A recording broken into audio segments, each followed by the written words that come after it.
Good evening. Welcome to this PACER workshop. For those of you in the audience here at PACER, this workshop is everything you need to know before your child turns 3. We are being joined by a live stream audience from around Minnesota. So welcome to those of you who are at home around your computers. I'm just a few housekeeping rules for those of you who are here in the building.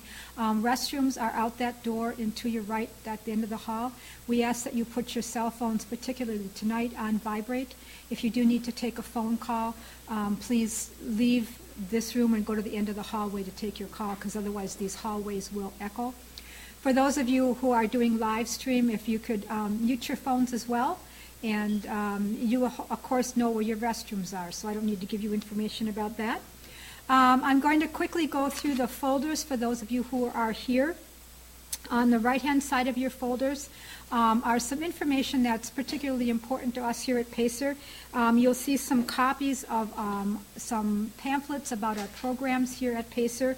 The two important pieces of information will be the green workshop evaluation form, and also for those of you who are not currently on PACER's mailing list, if you would like to get our publications and receive information about our workshops, I would encourage you to sign the buff-colored participant information form. That will allow you to get our newsletter, which has all of our workshops in it. Comes out about 4 or 5 times a year, along with, for those of you who are interested in early childhood things, we have the Early Childhood Connection. For those of you who are watching this live stream, you will have an opportunity to get a certificate of attendance by completing an evaluation form at the end of the workshop. I'm just going to say the evaluation forms are particularly important to us here for one reason, because we're funded by state and federal grants, which basically means I have to justify my existence, and one of the ways that we do that is by collecting evaluation forms at the end of the workshop. And then also for those of you who are professionals or even family members who would like to collect a certificate of attendance, we will make that available to you at the end of the evening. On the right-hand side of your folder is the PowerPoint for tonight's workshop, which we will be going through in a minute, along with some helpful tips about how to prepare for an IEP team meeting. You have a handout on that. Look at your child's development, kind of a chart for families to complete to give them, get a sense of where their child is at developmentally. It might be helpful to take that to that IEP meeting. Some information about preparing for the transition from early intervention to an IEP. Another one, when my child turns 3, moving from an IFSP to an IEP.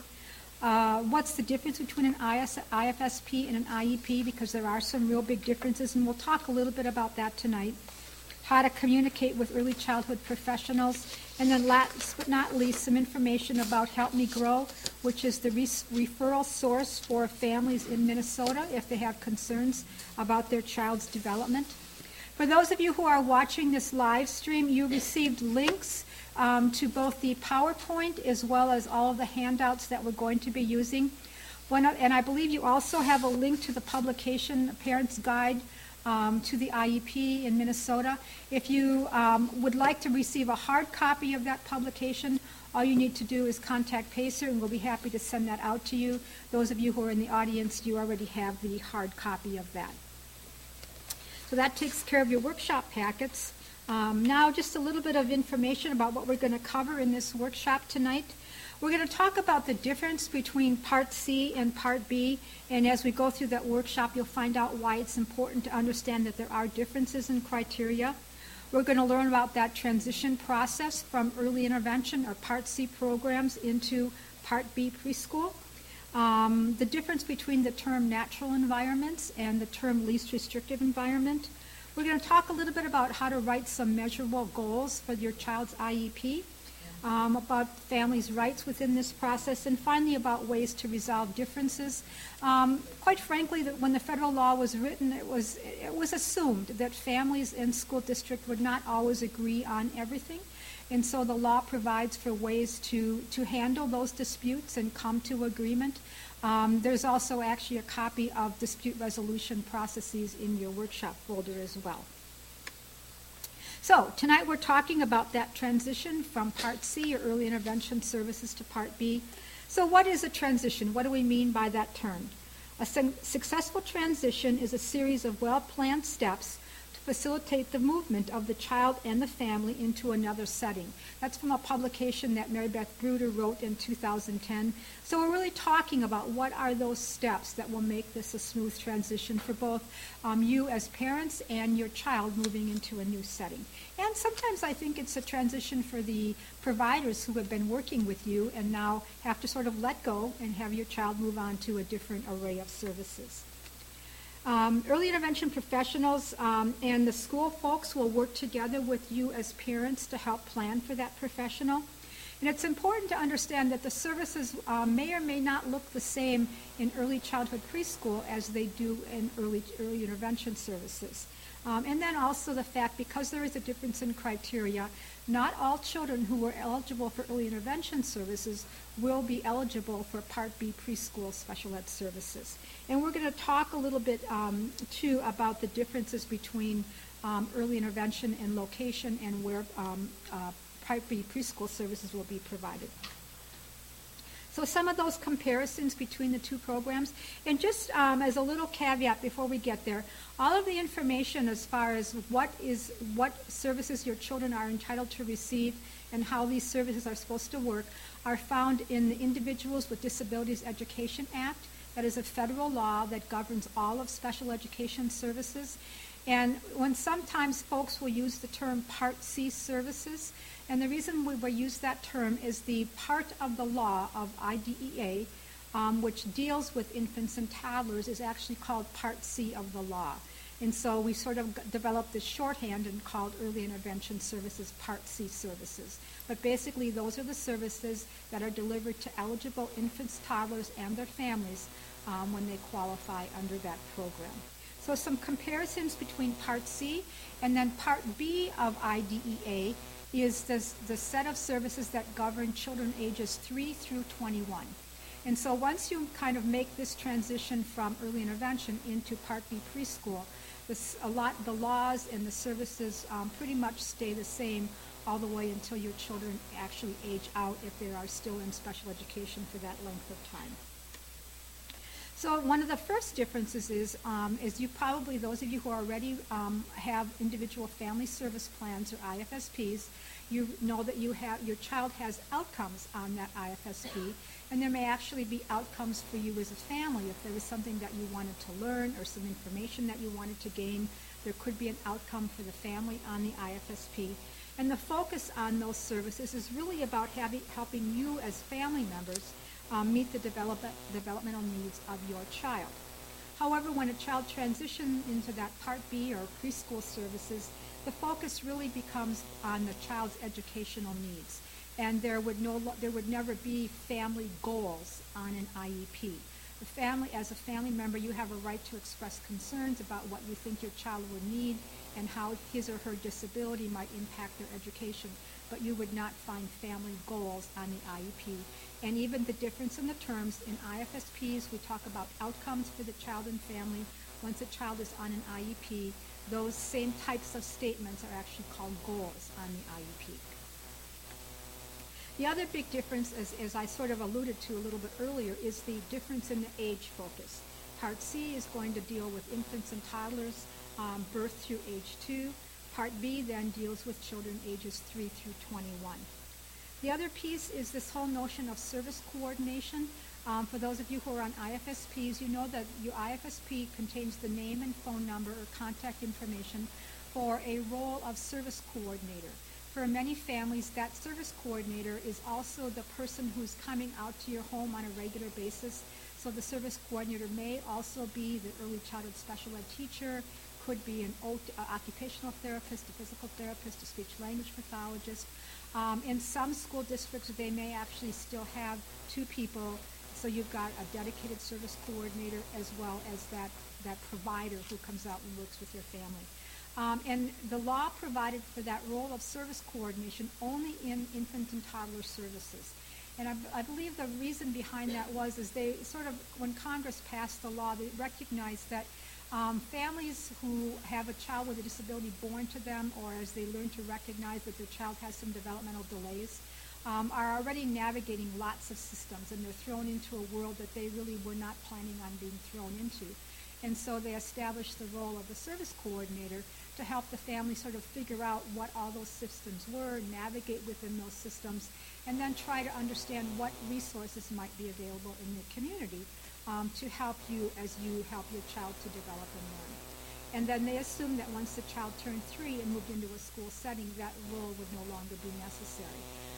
The role that you will see on your child's IEP is that of a case manager, and that again is the person who probably is going to have the most contact with your child, and that person's role is to make sure that all of the timelines and all of the due process pieces get met as your child and you are going through that system. The other thing we've already talked about is the fact that in Part C, or in early intervention, all of your services and supports and your child's outcomes are documented on the individual family service plan. Once your child turns 3 and is eligible for early childhood preschool services, all of those services and accommodations and modifications and goals will be documented in the individual education plan or program. And eligibility is probably one of the biggest reasons why we have this more formal transition process. In Part C, or early intervention, children become eligible in a couple different ways. The first one is if they meet what's called categorical eligibility. Each state has the right to establish certain categories under which a child could qualify for special education services. So some of those categories for a young child could include for a child who's born blind or visually impaired, a child who's born deaf or hard of hearing, as they're learning to diagnose autism sooner rather than later. Some children at the age of 18 months or 2 years could potentially meet the criteria for autism disorder.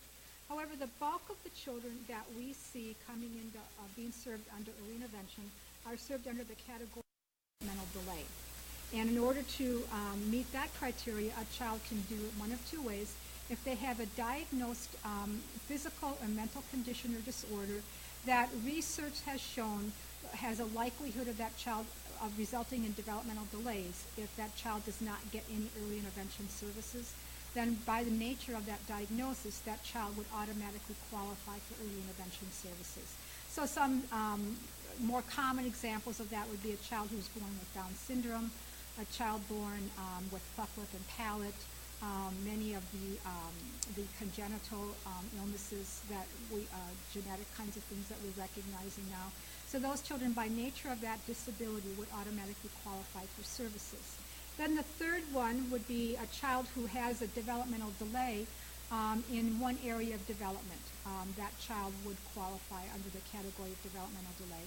And then finally, if the professionals who are sort of doing the evaluation of that child do some of the paper and pencil evaluation and assessment tools, and on paper the child doesn't appear to meet that criteria of a standard, 1.5 standard deviations, which is the technical term in delay, but as they're looking at that child in their informed clinical opinion, they believe that this is a child who is in need of early intervention services, then the team could write that up, and by nature of that informed clinical opinion, the child could qualify for early intervention services.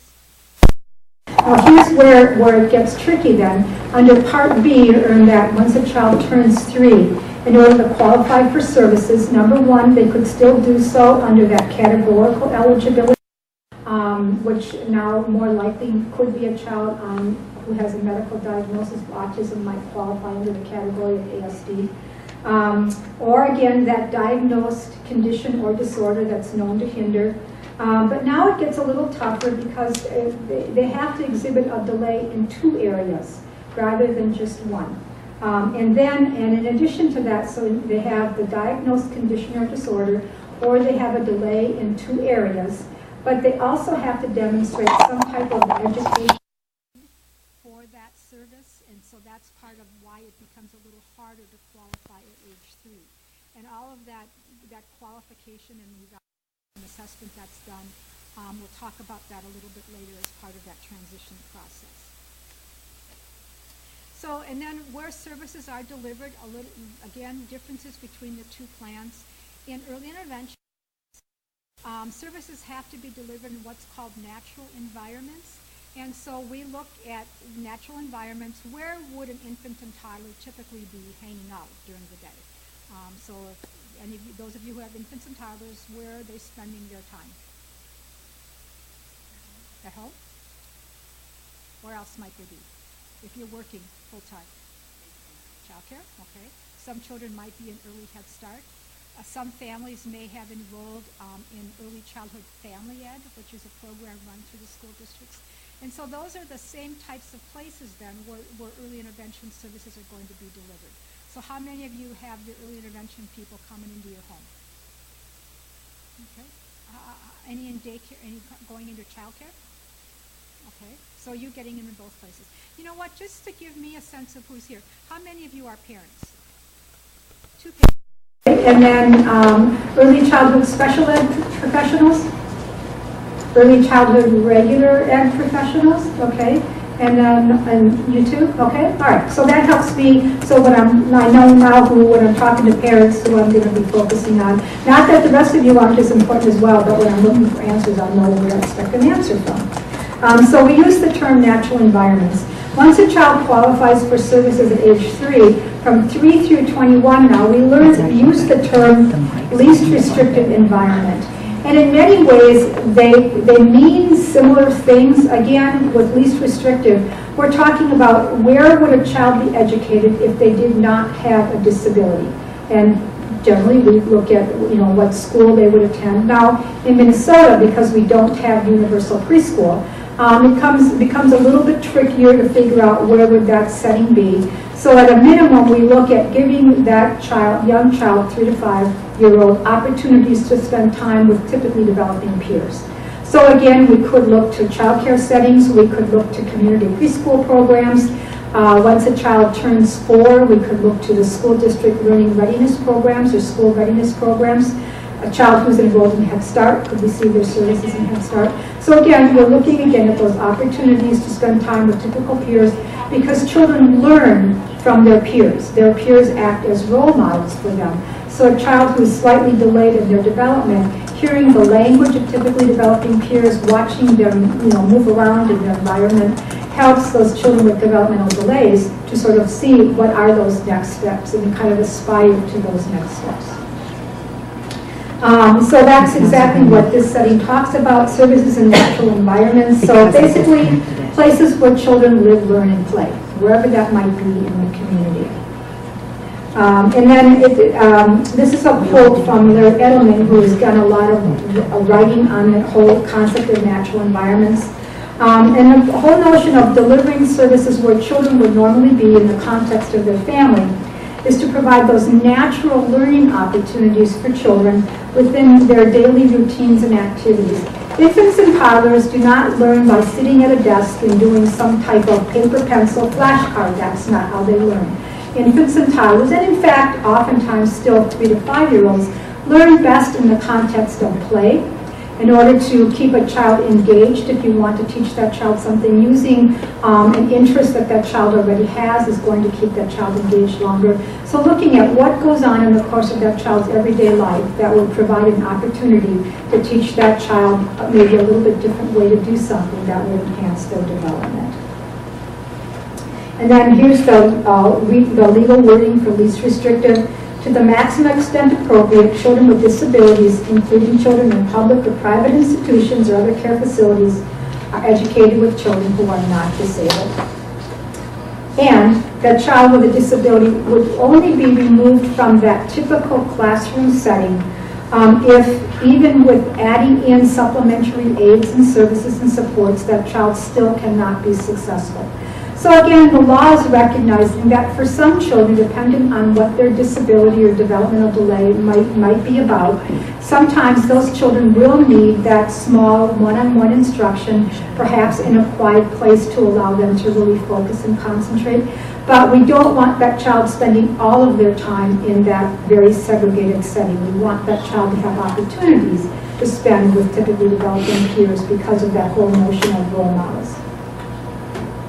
So the law would go further, and this again gets tougher when in preschool. It's much clearer when a child reaches kindergarten age that they would go to the school that they would typically go to if they didn't have a disability. So whatever your neighborhood school would be, that all the other kids in the neighborhood are going to, that's what they consider when they think about least restrictive environment. And then both the IEP and the IFSP have to have statements written into them to justify if the child is not, on the IFSP, is not receiving their services in the natural environments, or for a child on an IEP, if they're not receiving if all of their time is not being spent with typical peers, then there has to be a justification statement about why that is. Does it have to do with the child's learning style or whatever is going on, so that it makes it clear that the team really has to consider placing that child in the least restrictive environment. So then who receives services under early intervention? And I've alluded to this a little bit before. Really the focus of services is the family, and then helping that infant and toddler develop and grow. In Part B, however, the services are really focused exclusively on that child. Again, remembering that the family always has opportunities for input, but the goals will be about the child and their educational needs. Year-round services. Part C, or early intervention, was designed to be year-round. In other words, in early intervention, we don't operate on a school year calendar because infants and toddlers don't take the summer off. They're continuing to develop and learn. And actually, the other piece of this, why we don't use a school calendar, in most states, and in fact, when all these laws were passed by Congress, I don't know that there was an expectation that the services would be delivered through a school system.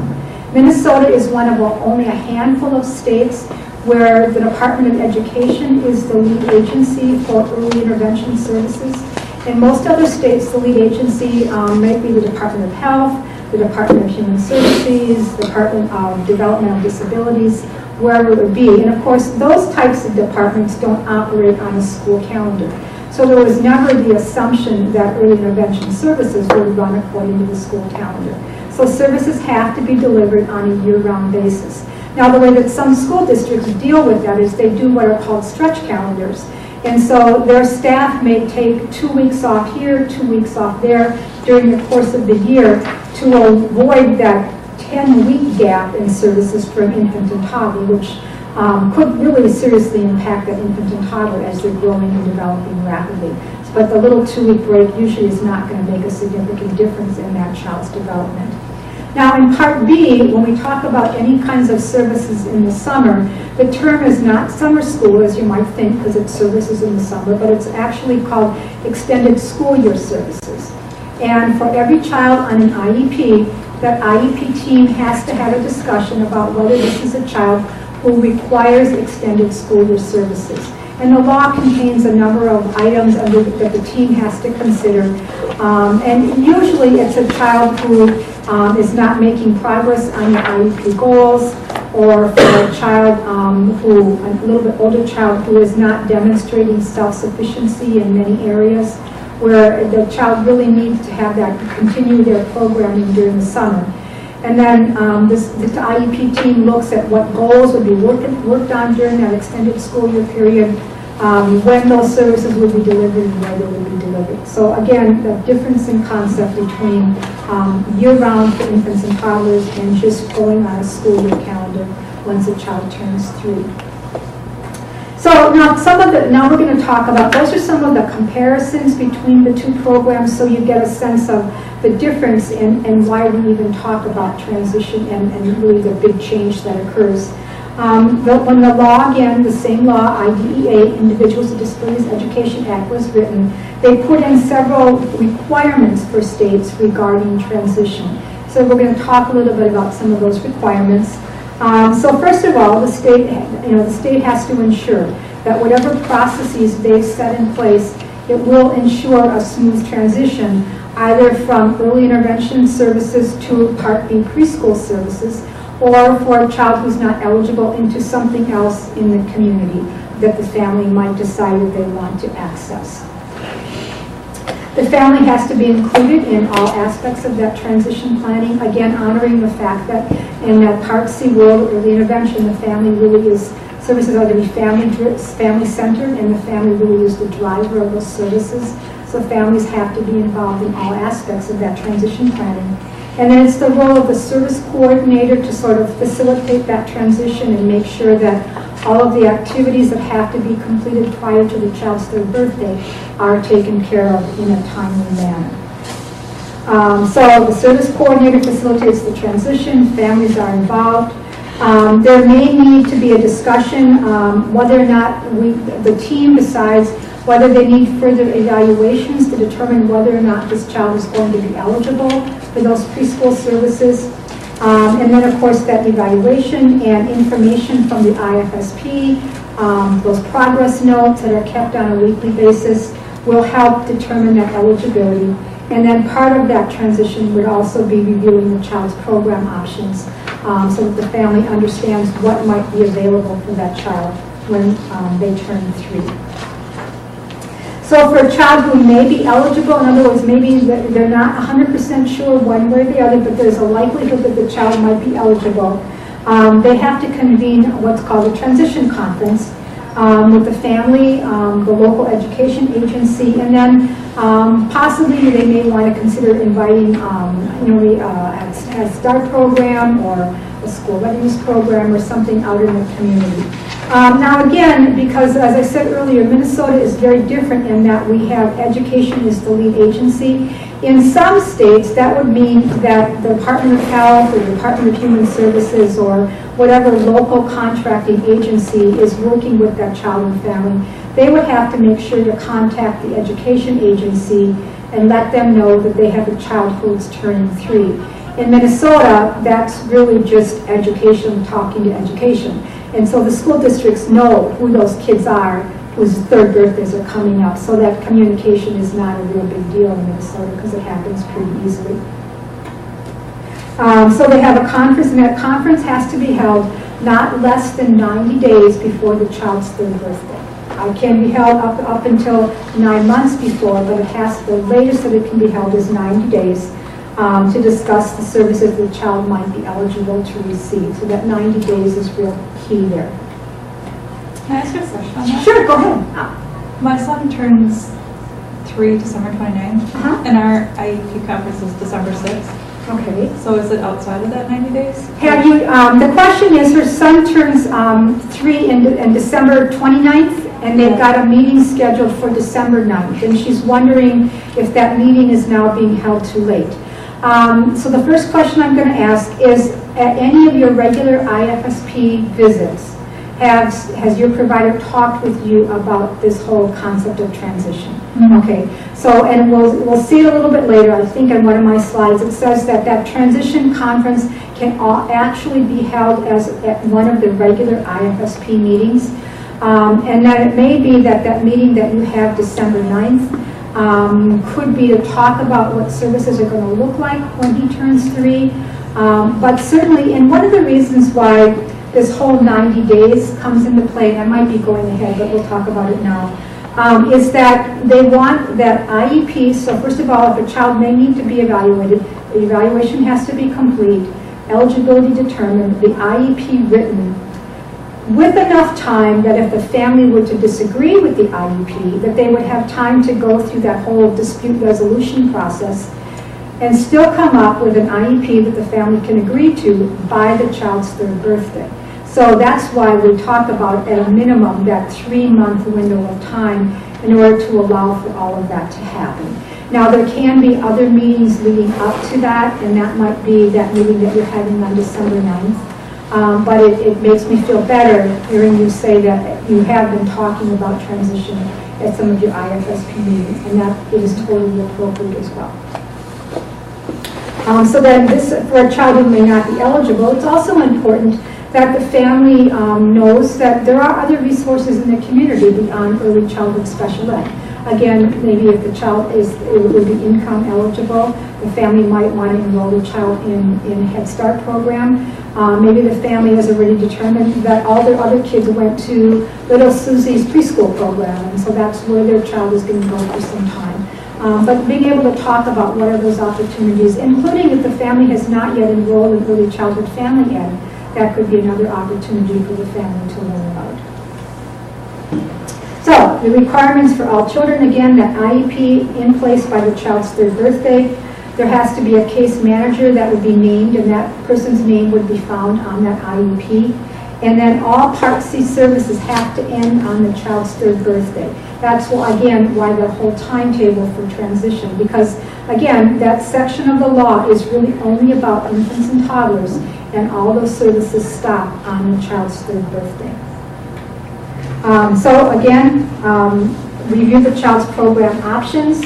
For the child's 3rd birthday. So for some kids, especially kids who are turning 3, maybe at the end of the school year or sometime in the summer, there needs to be a discussion about, okay, what's going to happen from the time that child turns 3 until the time that that child can be enrolled in some type of other preschool opportunity.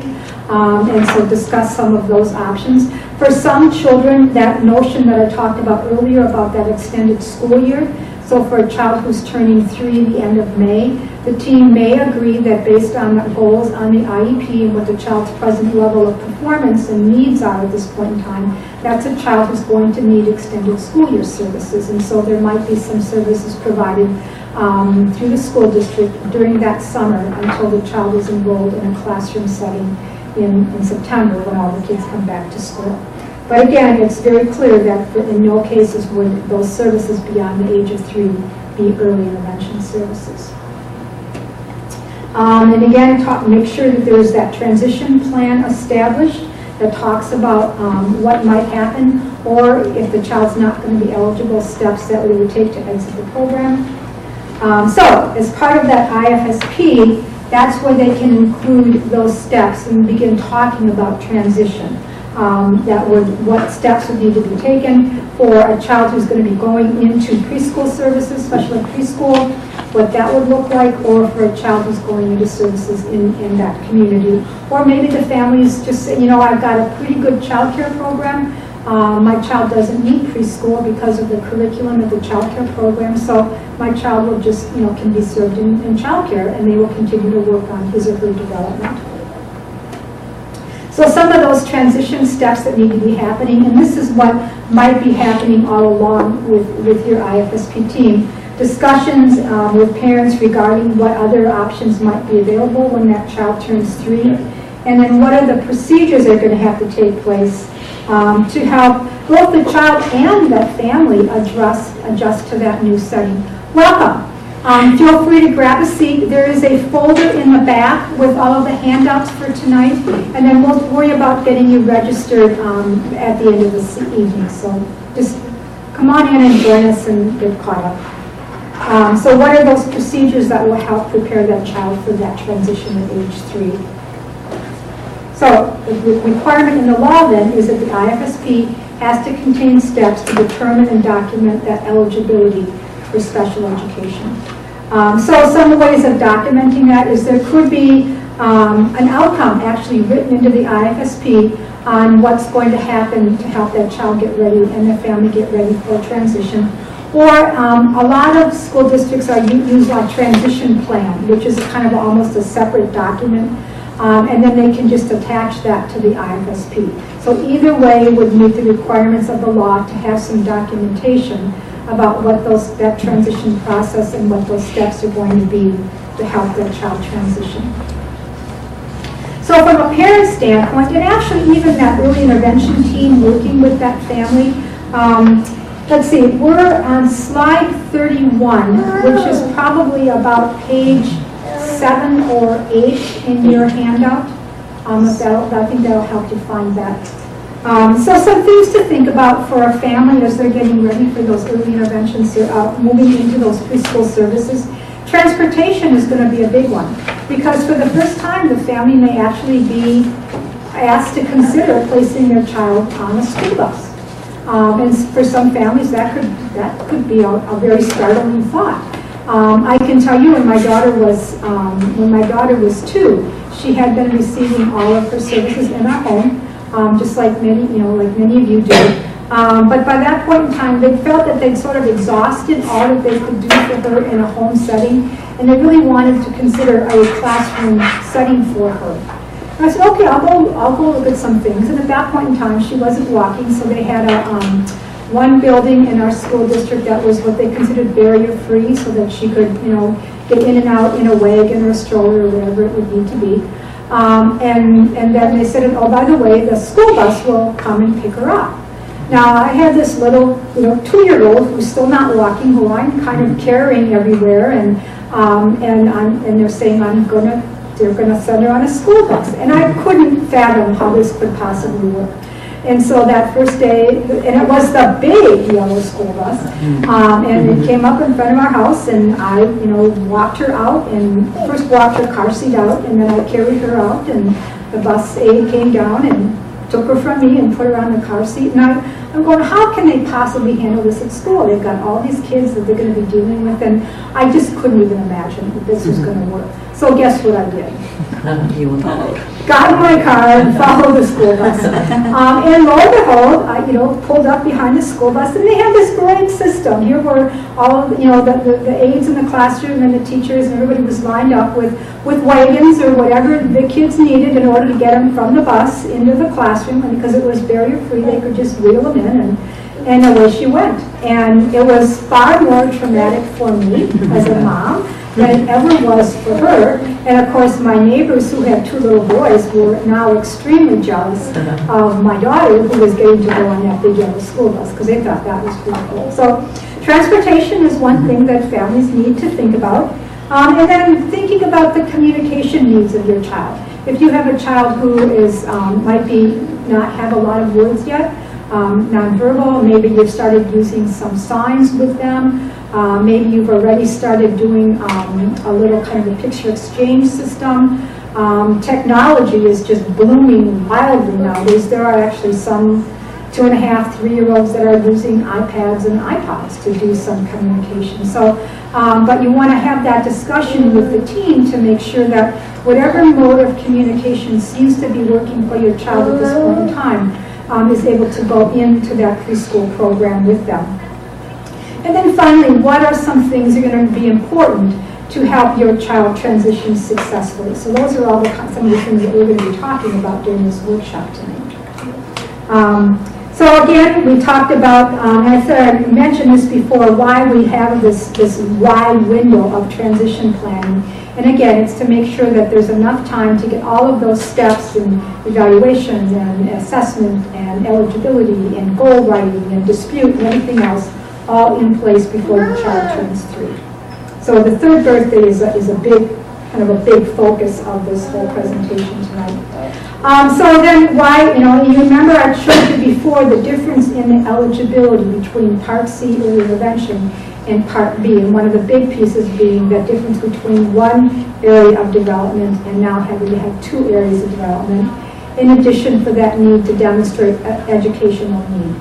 And one of the big reasons for that, and this is sort of supposed to be kind of a funnel, and when Minnesota passed all the laws about early intervention, there really was this hope that we would get a lot of kids in early, intervene early, and then those children would maybe not need the level of service that they would need if they hadn't gotten those early intervention services. And in fact, that's one of the intents of Congress when they passed the law was they always look at finances. That's that's their big deal. And they were hoping that if they had early intervention services, then the children may need less preschool special education services, thus saving some cost to the school districts. And so the idea was, let's get a lot of these little kids in early, give them early intervention services, and then maybe less of them would need the services at age 3. So the criteria got tighter at age 3. But it's also important to know that even if your child does not meet the criteria for eligibility at age 3, if you will continue to have concerns about your child's development, and in Minnesota, all children can go through free preschool screening. I would say if your child didn't meet eligibility at age 3, at 3 years, 6 months, if you still were having concerns, go through preschool screening, see how they're doing at that point in time, see if any red flags come up. Even at 4, if you're still having some concerns, their language is not picking up, or their gross motor, or their fine motor, whatever it is was your original concern. Even if they don't qualify at 3, you can always come back to the school district 6 months or a year or 2 years later and say, you know, my child I still have concerns. Would you please evaluate them again? And they will do that. The reality is because of, I think sometimes of the way assessment tools are created, there are some children who are going to look okay because they're going to get by in that 3 to 5 world, and maybe they're going to even get by in kindergarten. But once the demands for math and reading get greater in 1st and 2nd grade, and even the social, emotional expectations and all the nuances of that kind of stuff get greater and put more pressure on a child. Sometimes those children did not meet eligibility at age 3, but will come back in the system at a later point in time. And that door is always open to you, even if they didn't meet criteria at age 3. And this is what I was talking about before. The transition conference can be combined with an IFSP meeting, or that initial, if for a child who is coming into the Part C system very late, that initial Part C meeting and writing of that IFSP, they could also at that point in time talk about whether or not that child might be eligible for preschool services. And in fact, if the child is like 2 years and 7 months, or 2 years and 8 months, 9 months, they could actually just go ahead and write an IEP at that point in time. The only difference being is, if you remember going back to one of those first slides, that role of service coordination and early intervention, they would have to make sure that in that IEP, the family got however many months of service coordination that might remain until that child still lived it. Again, it's one of those things that there's no point in writing a plan that 2 months or 3 months later is going to have to be rewritten. So it was a way of saving some of that paperwork burden, but also doing something that seemed pretty logical and meeting the needs of the child and family at that point in time. So for your child who, say you've got a child on an IFSP, clearly qualified for those services at Part C, but now the team is not 100% sure, and there's not enough documentation that would say this is definitely a child who's going to meet Part B criteria. The team then is going to have to do an initial evaluation for those preschool special education services. And again, even though the child was evaluated and determined eligible for early intervention, remember this is a whole new program with different eligibility and criteria, so they would still have to do that initial evaluation for those Part B preschool services. Again, the family would be given an evaluation plan in the form of a prior written notice. Family would have to give their permission in order to do that evaluation, so all those steps would have to be followed. And then they would conduct that evaluation, and then they would document. You might remember on your IFSP, when your child was evaluated, in each area right on the IFSP, they talked about those 5 areas of your child's development, and all that information was embedded right in your IFSP. But once a child turns 3, there's a whole separate evaluation report that's actually written up. It's called an evaluation summary report. So the family, in addition to getting the child, they will get a copy of the evaluation summary report that will list all the tests that were done, all the assessment tools that were used, some of the scoring, and then whether or not your child is determined to be eligible. So you'll get all of that in one summary report, and then the results of that, if the child qualifies, then those results will be used to then write the goals on the IEP. So you'll have that evaluation summary report as well as that IEP document when everything is all said and done. Then again, as I said before, this now is into the implementation stage. We talked about what are all the requirements in law. Now this is how those requirements play out. The child has to have the IEP in place again by their 3rd birthday. And I think I already talked to you about the whole notion of if a child comes in very late, a late 2-year-old, they can write an IEP and service coordination. So we've already talked about that piece of it. Then we've talked about why we have this large window of time, that's so that everything can be in place with no gap in service. There would be nothing worse than having that IEP given to the family on the child's 3rd birthday. The family looks at the proposed IEP and says, well, no, this is not what we thought we were going to get. We're disagreeing with that. And then, mediation or whatever it might be could take, 30 days, 6 weeks, 8 weeks to get everything all set up. Well, that child would be sort of, in never land for that period of time. So we want to make sure that there is not that break in service, that things can start right on that child's 3rd birthday. Then once that IEP is written, again, the family has to sign that. They will get, again, a prior written notice from the district saying this is the IEP that we are proposing, and then the family would have to sign that prior written notice before services can begin. Because again, these are initial Part B preschool services, so there will be a whole separate prior written notice, and then families have to give their approval for those services by signing that prior written notice. And then I mentioned before the whole notion about extended school year services at ESY, and the fact that the team has to consider that for every child. In fact, there's a box on the IEP. And sometimes if a child is just coming into the program, the box that they will pick, especially if this is now early summer or early fall, but they need more data because they really don't have any data to support whether or not this is a child who might need extended school year services. And one of the pieces of data that they use is this notion of regression and recruitment. And basically what that means is if there is a break, and usually for a child who's maybe coming in the fall, that first big break in programming would be winter break. So maybe they're out of school for 2 weeks. When the child comes back in January, all kids kind of lose a little bit over a break like that. Well, when the child comes back in January, now you've had a 2-week break. If it were to take the child 4 weeks to relearn and recoup all of those skills that they had prior to that winter break, then that would be some data to show that this is a child who probably might be in need of extended school year services, because when there's a gap or a break in those services, the child regresses and loses ground. And that's one of the measures that they use in determining extended school year services.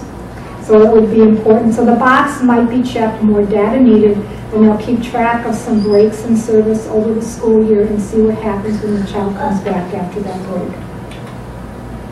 So the key question then for that IFSP team, as we're talking about all these differences in eligibility and stuff, is this a child who is being served under Part C or in early intervention? Are they going to be potentially eligible for services?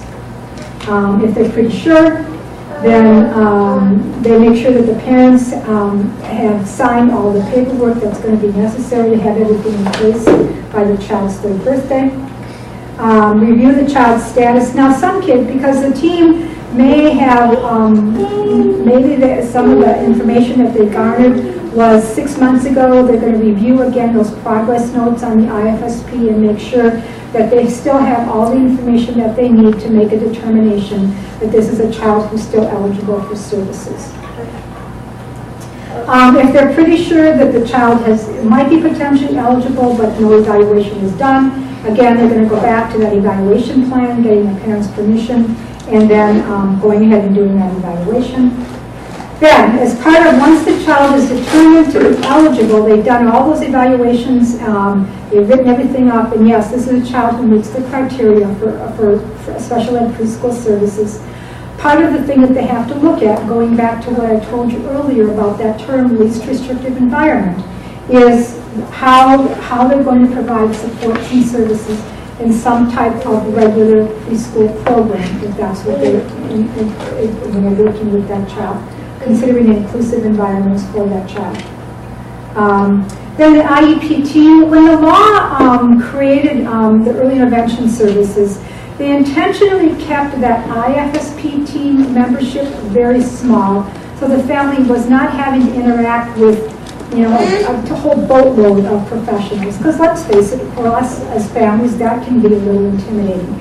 So the law requires for an IFSP team that really the parent and the service coordinator are the only absolute members of an IFSP team.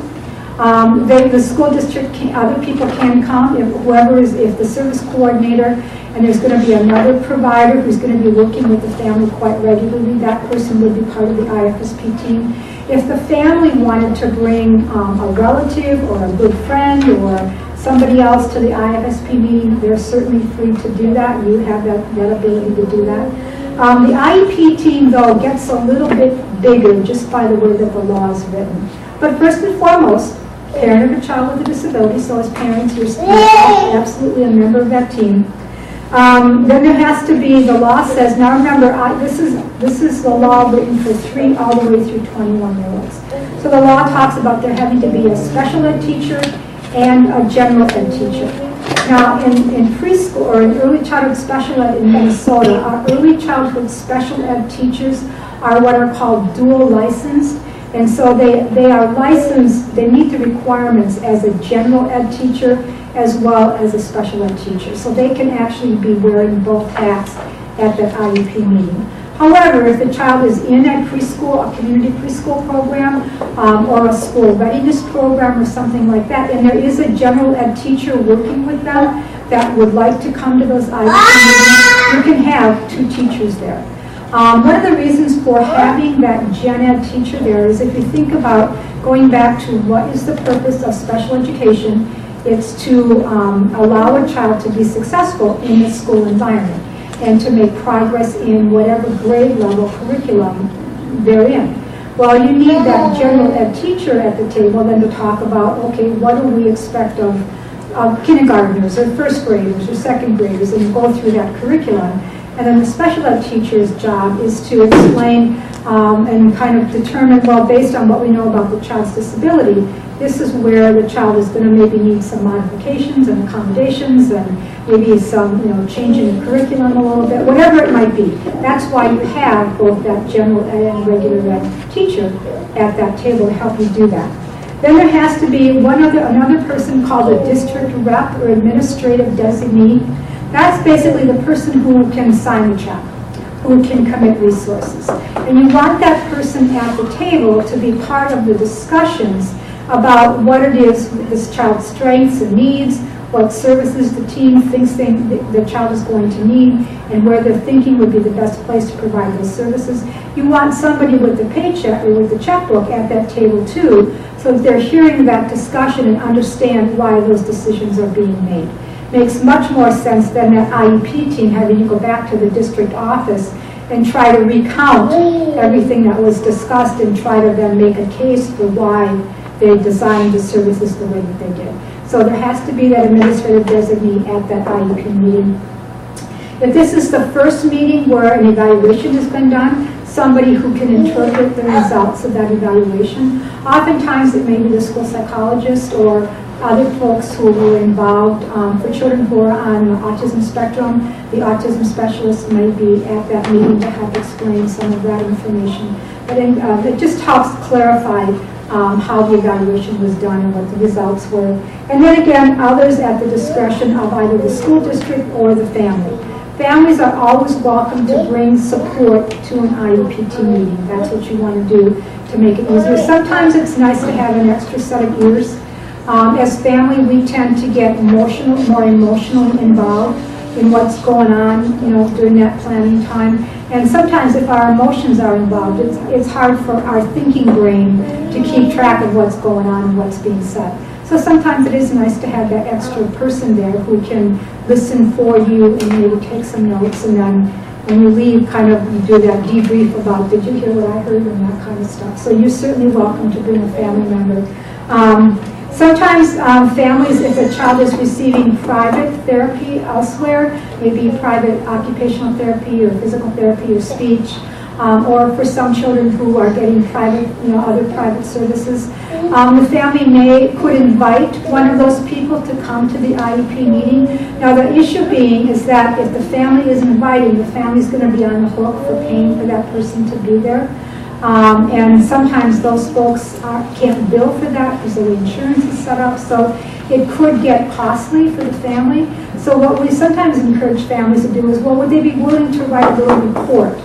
Or would they be willing to be on a 10-minute phone call? so they're not wasting, an hour driving to and from the meeting and sitting there during time that's not important for them to hear, but maybe being on the call for 5 or 10 minutes during the time that you're going to talk about, say it's a speech language pathologist, the time when they're going to talk about speech or communication goals for the child. Maybe that person can be on the phone giving a little update on what they've been doing, what they've found to be successful, good strategies, that kind of stuff. If they can't be on a call, question? Yeah, you have a question from Lisa in your live stream audience. How often do they meet and make changes regarding IEPs? IEPs, and we'll get to that, but a good question. I'll just cover it now so I don't forget. IEPs are typically written for a year. If you recall, your IFSPs are reviewed every 6 months and then rewritten annually. An IFSP only has to be reviewed once a year. However, as a family member, if you have concerns about something that's going on with the IEP, something going on at school, or wherever your child is receiving services, a family always has the right to request an IEPT meeting at any time. But they're required to relook at the IEP once a year. Let's see. If the phone call or the meeting isn't going to work for a professional, ask them to write a little report, and usually they will be willing to do that. Particularly if your child is in childcare for 8 or 10 hours a day, that childcare provider may have a lot of information about how your child is doing well, where your child is struggling. Ask them to write up a little report, because especially childcare is going to be a lot harder to get away from their daily work to come to an IEP meeting. But usually they would be willing to write up just a little report about what they're observing and what they're seeing in the child. And then just make sure that you express your appreciation when you do something like that. Then finally, the child when appropriate. Now, for my daughter, just because I didn't have babysitters and stuff, she never missed an IEP meeting. She started out when she was 2, actually when she was 1, because back then they wrote IEPs on infants and toddlers, all the way until she was finished. But she could sit through a meeting and it wasn't an issue. If having your child at an IEP meeting is going to be distracting for you, then you may not want to have your child at that meeting. But at some point in time, you're going to want to think, as your children are getting into 2nd grade, 3rd grade, moving up there in years, because you want, just as you're learning to be a good advocate for your children, you also want your children to learn to be a good advocate for themselves. And part of that is sort of even just showing up for 5 minutes at an IEP meeting and talking about what they like about school and what they don't like about school. It gets their voice heard and gets them used to being able to talk about. And then later on, that will develop into maybe some strengths and needs, or actually looking at goals on an IEP based on their conversation. So just something to think about for long term.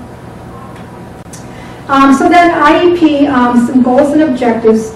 Why do we have goals on an IEP? What is the purpose? And first of all, we want to make sure that the family and the staff have a way to know what is it that we're hoping for this child. So it's a way to measure progress, so that everybody's on the same page about what are we working toward. An IEP goal for a little one should identify what skill the child needs to master to increase his or her ability to interact positively and more independently in their environment. So it's really about interaction and participation in that environment that they're in. It allows us to prioritize a goal and then talk about what are those routines within that child care setting or the preschool classroom or the Head Start setting where we could embed that goal, so that again, we're looking at something that's happening on a daily basis and being able to work on whatever that goal would be during natural occurring opportunities in whatever environment the child is at. All goals on an IEP have to have criteria that will talk about how we're going to know when the child has mastered this goal. And then we usually talk about the time period. Now again, as I said earlier, IEPs are typically written for a year. That means most times those IEP goals are going to be written for a year. And then sometimes the objectives under that goal. In Minnesota, for every goal on an IEP, there have to be 2 objectives. We kind of call them short-term objectives, or some folks will call them benchmarks. And the whole idea is you've got this kind of broad goal that's written for a year. There's going to be some steps along the way. So the objectives might lay out what are the steps that we're going to take to get to that broad long-term goal. So when we talk about goal areas in early childhood, as I said before, we really want to talk about how the child functions, and we're talking about participation, their independence, always working toward a greater degree of independence, and then social relationships are very key for infants and toddlers. And that's one of the reasons why we actually changed the environment for a child from that home setting where they might be home alone into more of a classroom, preschool type of setting, because we really, during that 3 and 5, we really want to help the child increase their social skills and their ability to have those good peer relationships, because those are going to be critical for entering into kindergarten and in fact sort of setting the tone for a lifetime by learning those social skills. So those are really the kinds of areas that we want to look at for early childhood goals. So these are, when I talked about those regularly occurring opportunities during a school day, these are some of the areas that you could consider when writing an IEP goal, and some of these natural learning opportunities. Almost any preschool classroom, and I include childcare in that setting, are going to have, they have some type of, childcare might be a little more loosey-goosey with their arrival and departure because kids are coming at different times. But typically in a preschool setting, there's some type of routine, something that the kids do when they get there and something they do before they go home. So arrival, departure, that small group playtime, bathroom, toileting, those kinds of things. Their play centers, their free time, work time, maybe little activities at the tables. Again, those teacher-directed activities usually revolving around pre-language or pre-literacy activities where kids are learning their numbers and letters and things like that. Circle time group meeting is a critical piece of preschool, and sometimes they need to be blown up and restructured because kids don't always do well in that circle time, and oftentimes it's the way that they're structured. That playground, gym time, that large muscle activity, and again, that interaction with peers. Snack time or lunch time is another big social time in a preschool setting, so is the child going to need to learn some skills during that time? Transitions can be very difficult for some little ones, so looking at transitions, and then if they were to go out in the community, what are some things that might need to happen there? So those are all the kinds of activities that you could consider when writing goals for a little one in order to increase their participation in any of those activities going on in the classroom. In an IEP, so back to the IEP is about writing goals, about what they'll learn. Mm-hmm. What if your child needs help with, like my son will be in diapers now, so do you have to write that into the IEP that like he needs an aid to help with eating, he needs an aid to help with, okay. Those would be, and that's two different things, and actually the two things that you just mentioned, what do you see for activities? Bathroom and snack time, lunchtime.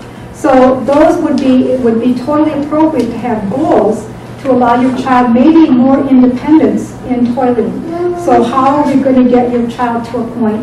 I'm sorry, for those live stream, she was asking about goals on the IEP and if they can be written to address issues like toileting or needing help, assistance at snack time or lunchtime, those kinds of things.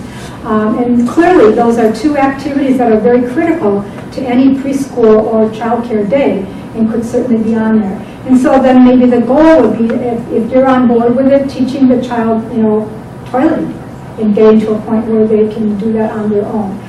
For older kids who are already toilet trained, it may be following the bathroom routine, being able to go in the bathroom, wash their hands, pull up their pants, pull up the pants, wash their hands, how that goes. So that, there could be lots of different goals, and each recognizing that each child is going to be at a different level of independence when they enter that program. But certainly there can be assistance given for those. So do you have to write into the IEP that he needs an aid? Is that where? Well, no, the parent would not write into the IEP that the child needs an aid. What you would bring to the table is, here's the concerns that I have. My son needs help. My son is not yet toilet trained. My son, okay, again, repeat the question. I apologize. I'm not used to necessarily repeating. Question again. So does a parent then have to write in the IEP that their child needs an aid? parents don't, it's not helpful to walk into an IEP meeting and say, my child needs an aid, because you're not going to get very far with that. What you do want to talk about is, okay, here's the activities that the teacher for this preschool program or this child care program has just listed. These are all the activities of the day. Here's the activities where I believe my son is going to need some assistance. How is he going to get that assistance? Then the team starts talking about how that assistance will be provided. And it doesn't necessarily mean that the child will be assigned an aide or a paraprofessional. The team has to work that out. Some classrooms are structured in a way that there's people there that can address those concerns. But it's certainly something that you want to bring up at that meeting that you're having in December to talk about those concerns. Judy? Yes. We have another question from the live stream audience. Sure. This is a teacher who has a child in her class that has an IEP. He's been with her for about 3 weeks and they still don't have the IEP. What can they do? Is this a regular ed teacher? It's not the special ed teacher? Let me find out. I guess it's probably a preschool teacher.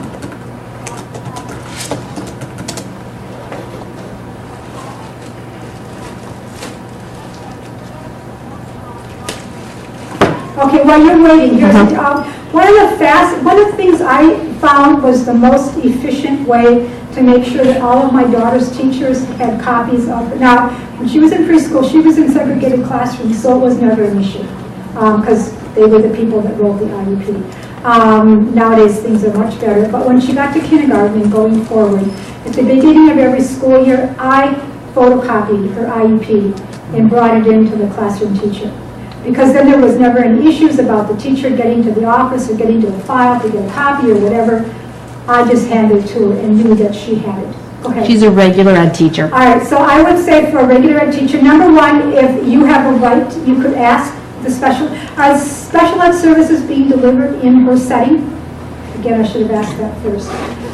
So easiest solution would be to ask the parent, say, would you mind giving me a copy of the IEP? Because we always encourage families to in order to keep a copy of that IEP, all you send back is that prior written notice form, so you have a copy of the IEP, and always put that in a file. Start a filing system as early as you can, so that as years go on, you have all those records. My daughter's filing system will be about that by the time she graduated at 21. But if a child is, maybe I'll answer this ahead of time, if a child is receiving special education services in the context of a regular ed preschool program or a child care program, the team should be willing to share the IEP with all those professionals, because there is an assumption being made that in that regular environment, they're also going to be helping to work on progress toward those IEP goals. Maybe not in quite the same way, but in working on their activities in their environment, it would help the child make progress. In order to do that in a meaningful way, they have to know what are the goals on that IEP. Am I getting any closer to an answer for her? I'm going to connect the two of you. Please do, have her call me. That's sometimes problem solving works better that way. Sounds good. Okay, so IEP goals should be specific. Identify what's the skill that the child needs to master. What are the routines? Remember that list of routines that I just showed you. What are the routines that might be impacted? They need to be measurable. They should be relevant. And when I talk about relevant and what the research says about relevant is, again, going back to what do we want for our kids? We want them to be able to interact positively and more independently in their physical and social environments. So again, moving toward their independence and social relationships. And then they're time limited, as I answered before, usually written for a year. So when we talk about the IEPs, the way the Minnesota IEPs are written, is there's a section on the plan that talks about their, it's a long word, present level of academic and functional performance. So their present levels, wherever they're at, that forms the baseline. So So this is where the child is at right now in this particular area, whether it be communication or gross motor or fine motor or whatever, cognitive, whatever it would be. Then the goal is, what do we expect the child to be able to accomplish in a year? Again, relating to that participation in that curriculum. And then they have to be able to meet all of the needs that were identified through that evaluation. That's why that evaluation summary report is so critical, because anywhere that there is a need identified through that evaluation, that need should be addressed either through a goal on the IEP or an accommodation or modification written into the IEP. And if they're not addressed in one of those two places, then they have not really looked at all of the child's needs that need to be addressed through special education. So the goals have to be measurable, talking about that baseline where we're starting at. And then the measurability, as I said earlier, in those short-term objectives that we require for every, that's what it says, 2 short-term objectives. And they're going to help us figure out, is the child making progress toward that goal?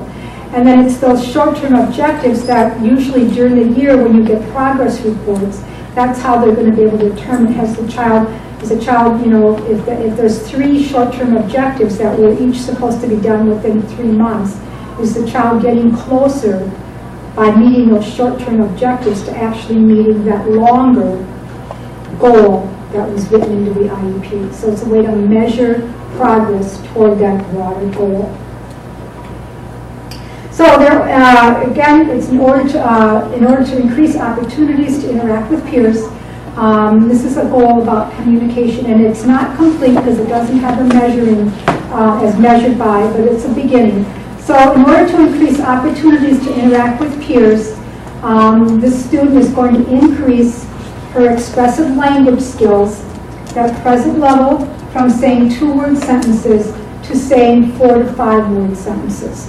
So if we're talking 4 to 5-word sentences, it's probably maybe a 4-year-old to 4-year-old who's currently only saying 2-word sentences, and we want them to increase so that they actually can have that interaction with their peers. So that would be the start of a goal having to do with increasing opportunities to interact with peers, that whole social interaction piece. That also is tied then into communication or speech language. Here's some other examples of some goals that you could find on an IEP. Tori will move 5 steps with his walker to play with other children. So we're not just wanting him to walk for the sake of walking, which is a good thing, but again, because we're talking about kids learning to interact in that whole social relationship piece, to play with other children in a play group. So that's one of the activities during the day, 2 times a day for 2 weeks. So that's how they're going to know that he's mastered that goal when they observe him doing that 2 times a day for 2 weeks. And then once he's doing it consistently like that, then they would probably maybe just monitor to make sure he doesn't lose ground. But that would pretty much tell him that he's mastered that goal. Jared will pick up 5 small pieces of food using his thumb and index finger to feed himself 1 time a day for 2 weeks. So this could be, you could proceed this by saying, in order to participate in snack time or at lunchtime, Jared will pick up 5 small pieces of food. So this is probably a child who's not at this point in time even feeding himself at all. So they want to work toward that so that he can enjoy and participate. And again, leading toward independence. Now it would be real easy for someone just to be shoveling food in his mouth, but is that independence or working toward independence? No. So they're going to start small, picking up pieces of food, which is going to move them along that track. Kendra will use at least 4 switches hooked to different toys to play by herself for at least 5 minutes during playtime at school. Now this is a child, normally I'd say, well, why would you want her playing by herself? This is a child who probably has not yet mastered the skill of being able to entertain and keep herself occupied for a period of time. And that's important for our kids to know how to do too. Otherwise, they want us all the time. And they're going to want the attention of a teacher or a child care provider all the time until they've mastered the ability to entertain themselves for a while. So that's how Kendra, and then she's going to do it 5 minutes during playtime at school.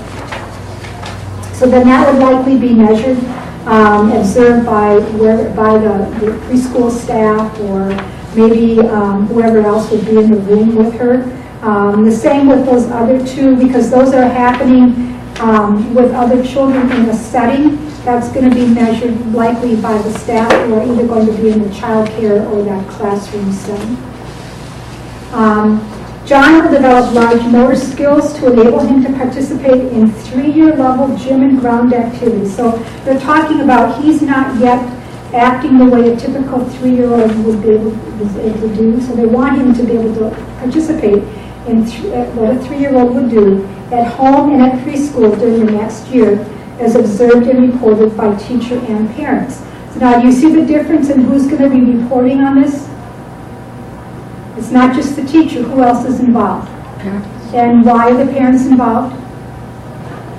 Because where else is he doing? Playground. At home. And it could be, and playground activities, maybe when the family takes them to the park, but certainly maybe the family's got a playground in their backyard like many families do. And so, and the beauty of this type of goal is there's something called mastery, where they talk about a child being able to do things across environments. And if they can only do it if they're, if they're crossing over into 2 or 3 environments on a daily basis, but they only can do the skill in one environment, then they would not be considered to have mastered that skill.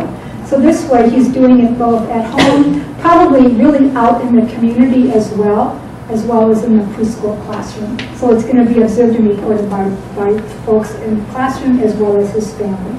So it keeps the family involved in seeing progress on those things too.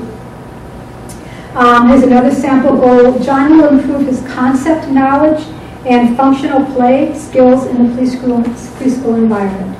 So that's that broader goal. And now if you just read that goal, would you have a very clear sense about what anybody was going to do with them or what we were talking about? But now look at the objectives. Be able to verbally identify 5 basic shapes and 8 colors during class time in 3 consecutive observations. And it tells you exactly what the shapes are, and it tells you exactly what those colors are. Then the second objection will engage in a variety of functional play activities throughout the school day. And again, it lists what are some of the activities that they're going to be looking for him building blocks, using art materials, the sensory table, in 4 observations per week. So that, now with those types of objectives, that preschool teacher that just was listening live stream was asking about having a copy of the IEP. If she did have a copy of that IEP and she saw that objective, she would know that in addition, while the other kids are continuing to work on shapes and colors and things like that, John might need a little more attention on learning his shapes and colors. So that might be something that they would find opportunities throughout the day to talk about shapes and colors. So not maybe during circle time when they're reading a book, maybe at snack time. They point out the different colors, or maybe he names the colors of his food, or when they go out, when they're in a play area, he names the colors of the trucks, or whatever it would be. So again, giving opportunities throughout the day to work on some of those things. But when they're clearly written that way, even family members who sometimes I think have, I think IEP goals are never written for families, but even a family member would know, gee, how could I support this goal at home without getting tons of material from the preschool teacher? Because you would know, well, I can show my child shapes and colors and we can be working on that together. Sarah will increase refined motor skills in drawing and cutting. Again, well, what do we mean by that? She'll use a variety of art and writing materials, and it spells them out, crayons, paint, to create abstract pictures during small group and work time in 5 observations. She'll independently hold her scissors and paper to cut during small group and work time in 5 observations. So again, those are the particular activities that she's going to be doing it in. And then she's going to imitate horizontal, vertical, and circular strokes with the writing utensil. So they're going to want to see, and maybe they're not, so maybe they're going to be really big, and maybe they're not going to be perfect, but she's going to start working on those strokes. And it wasn't until I started working here that I really understood and realized why they cared about whether my daughter could do squares, circles, triangles, and all those kinds of things. I figured out she wasn't learning geography as a preschooler. What did it matter? Why does it matter? Writing.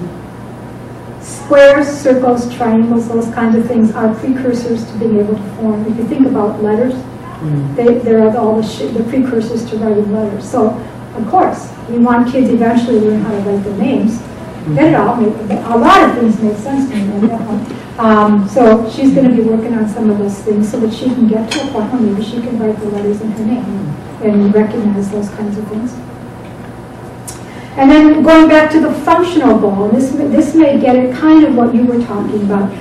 Even though we're talking about IEPs being educational programs, they can still talk about functional goals. And so in this case, function means routines of daily life, and what's more routine than toileting and eating, kind of sleeping, the only other one I can think of. Again, those functional goals are really to prepare the child for life. What are the skills that any child is going to need in order to be successful?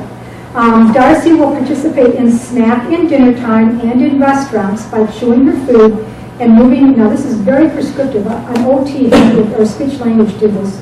By chewing her food, moving it from side to side with her tongue. We will know she can do this when she eats 1 cup of food in this manner, 1 time a week at snack and 1 time in a restaurant in 1 week.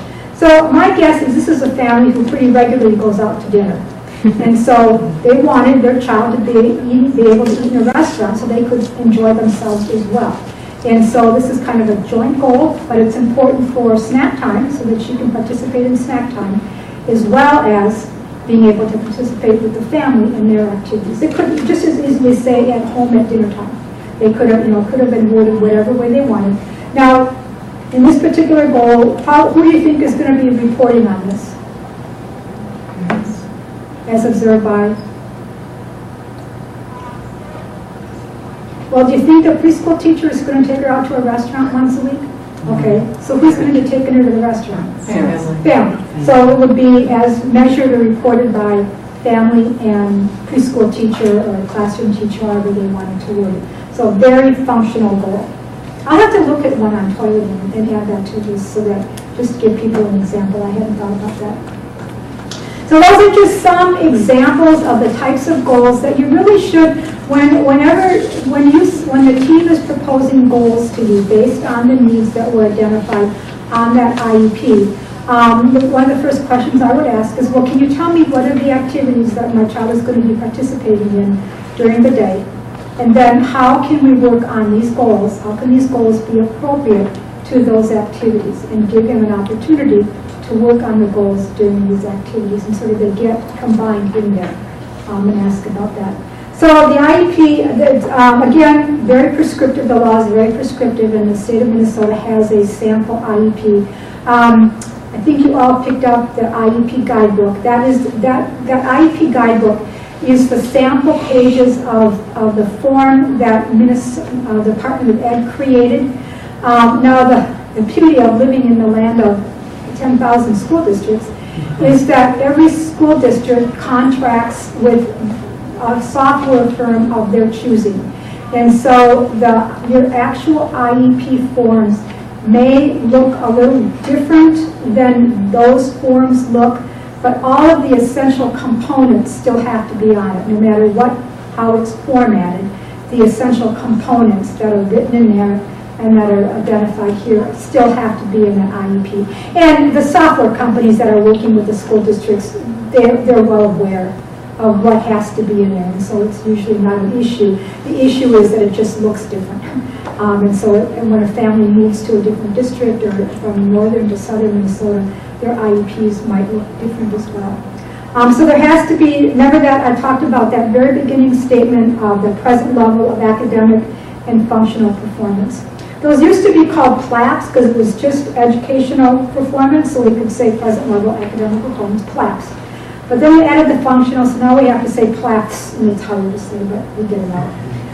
How the disability involves or affects involvement and progress in that general ed curriculum. That's why, remember I talked before about having that general ed teacher there. But in preschool, we're talking about what is the curriculum for that, whatever program your children are in. All quality child care programs are using some type of curriculum nowadays. All classrooms are using a curriculum. So in order to allow your children to make progress in whatever curriculum they're using, it has to, again, have those measurable annual goals. how progress will be reported and how often. Typically, it's they can decide how they're going to do progress reporting. If you are a parent that really likes things in writing, when it comes to talking about progress reports, make sure it says in writing. Otherwise, they could call you up and report progress. And I don't like to hear things over the phone. It's too hard for me to listen and write at the same time because I don't have a headset at home. I want something in writing that then I can collect and review and look at over time. And so if having things in writing is important to you, ask that they be in writing. The statement of the services and special education and related services that they're going to receive. Supplementary aids and services, that would be anything else any training that the staff would need, if the child is going to have services from a paraprofessional, that kind of thing. Any program modifications and supports that the child might need. And then remember I talked before that if the child is not going to spend the majority of their classroom day with typically developing peers, it has to be that justification statement. And that's what it's talking about at the bottom, the LRE, Least Restrictive Environment Justification Statement. So that kind of gets us now, we've talked about that whole transition process, what you can expect in that IEP document and what that whole process would look like, some possible goals and things like that on the IEP. Now we're going to talk about the rights that are embedded in the law for families whose children are receiving special education services. And we talked a little bit before about the importance of the families' participation in all planning and provision of services. So you, as a parent, must be involved and included in all of that planning. Now, that doesn't mean, and this is, sometimes families get upset because they found out that the team had a meeting without them. The law allows for a group of IEP team members to get together and come up with some proposed or some draft IEP goals that they then can present the family with at that IEP team meeting. The only stipulation is that they have to make it very clear to the family that these were some suggestions, these are draft, these are proposed, so that the family has a very clear understanding that you have a right to comment on those and decide whether or not that fits what you were talking about. But in some ways, it's a way to save some time at those meetings. And have any of you ever been involved in a group edit or a group write kind of project where you spend forever coming up with the right word or the right statement, and it just gets crazy. So sometimes people coming with some proposed or draft goals actually speeds that process along a little bit. And then it gives you more time to actually discuss what you have in front of you on paper. I would rather edit any day than write. I'm much more comfortable. I'll write whatever anybody else, I'll edit what anybody else writes. Give me some ideas to shoot back at, and I'm comfortable doing that. Sometimes it's hard for me to get the original idea on paper. So kind of the same thing. Feel free to, once they've given you those draft goals, you have the ability to comment on those and see if they fit. Your views must be respected. Now, it says your views must be respected. It doesn't mean that everything that you ask for and say, they will agree to. And again, as parents, the route that we always have is, as parents, we want what's best for our children. The special ed system has to provide what's appropriate, and sometimes there can be a big gap between best and appropriate. And so, so we might come to the table saying, I'd love for my kid to have something 5 days a week, but that doesn't mean that that's what the school is going to provide. So, but they have to listen respectfully to why it is you think. Why you think your child might need some extra assistance at school for toileting and snack time. You have a right to talk about your concerns in that area, and then your views need to be respected. You need to have, the law is real big on parents having informed choice. Well, you can't make an informed choice without information. Informed means that you've gotten the information. So you have to have the information, you need to get the information that you need in order to take an active role on that team. That means if it's an evaluation is being done, that you get that evaluation summary report, and somebody goes through it and explains all the pieces of that report to you in a way that makes sense to you so that you can understand what it is that they found out about your child. You must give permission before services can begin. And this is an important thing to remember. When it's initial services, you have to sign that prior written notice that says, this is what we're proposing, here's the attached IEP, this is what we're proposing. Before anything can happen, you have to sign and send this back. And then you have 14 days to review that proposed IEP. Now, if it's the next year, and you get that proposed IEP, home in the backpack or in the mail, however you get it, and you take a look at it and you go, I'm too busy right now, I'll look at it later, and you throw it in a pile and it ends up in the bottom of the pile, and pretty soon 3 weeks have gone by. Well, when it's the annual IEP after the initial, within 14 days, that IEP automatically goes into effect.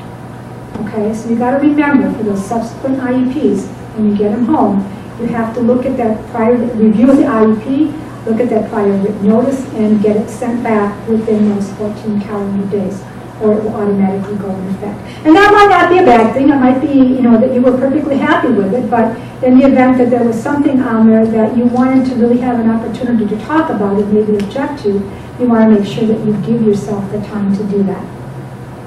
You may say no. So maybe you go through this whole evaluation process with your child. The team says, oh yes, they're eligible for Part B preschool services.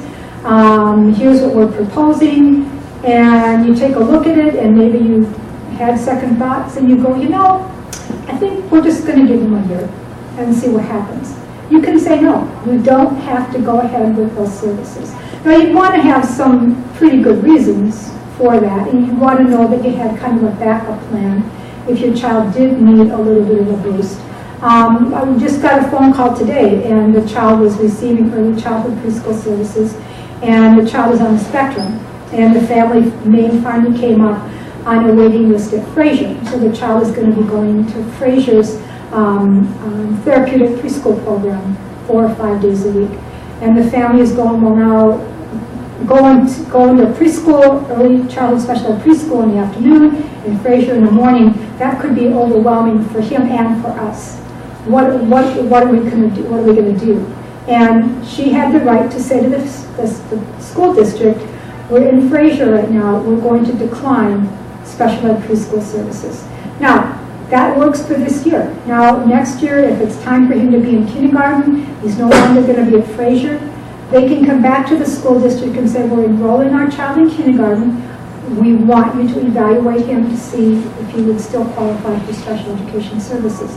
And the process kind of starts all over again. So again, going back to you, just because you say no once, or because the district says they don't qualify once, doesn't mean that that door is forever closed. You can come back as works for your child and your family, which would get to, you can change your mind. So maybe you said no, or maybe you said yes, and then 6 weeks, a year down the road, something's not working, you can change your mind on whatever it is that you agreed to.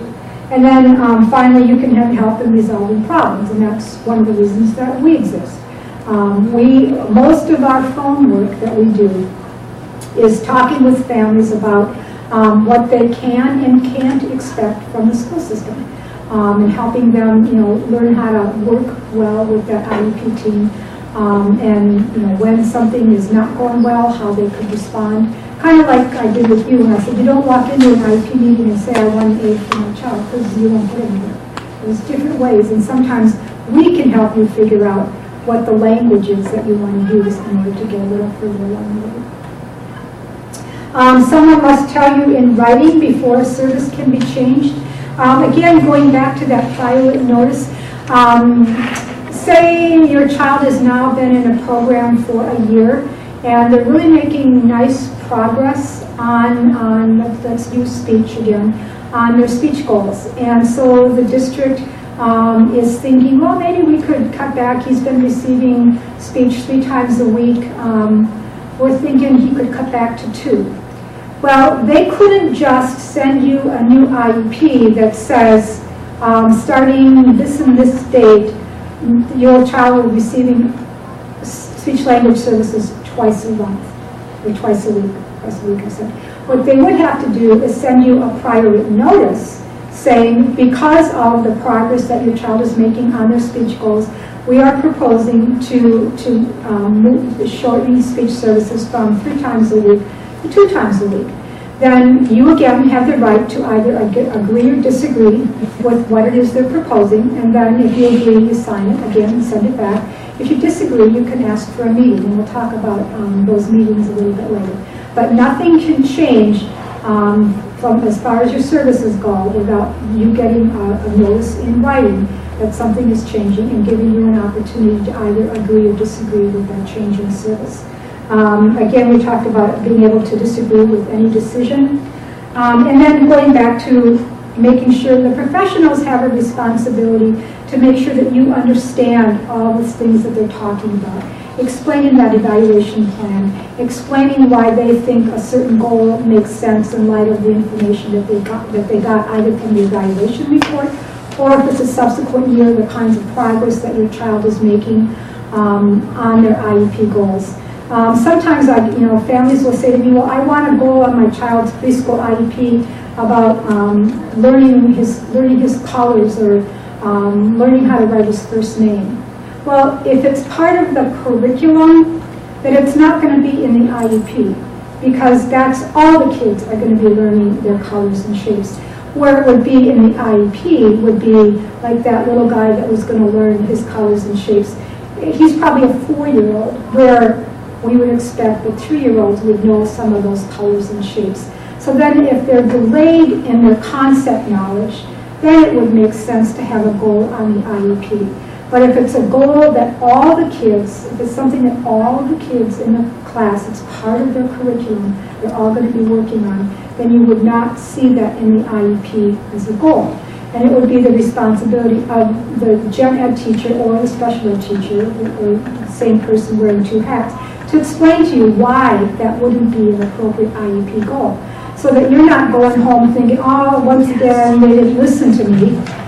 It's, oh, okay, I understand now that that wouldn't be an appropriate goal because they've explained what the curriculum says about what they're going to be teaching all the kids in that particular classroom.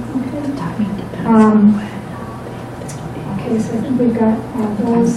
So then, as I said before, when the law was written, it was written with the understanding that families and schools are sometimes going to disagree. It's the nature of us being human beings. And so they put into place ways to work with that disagreement. And as I said before, and I'll mention it out loud for those of you who aren't, the folders have a pamphlet in called Minnesota Due Process Options.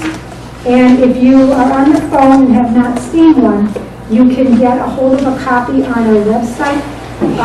Basically, what it does is it's a grid that goes through all the different ways of resolving differences that come up. And some of them we're going to talk about tonight.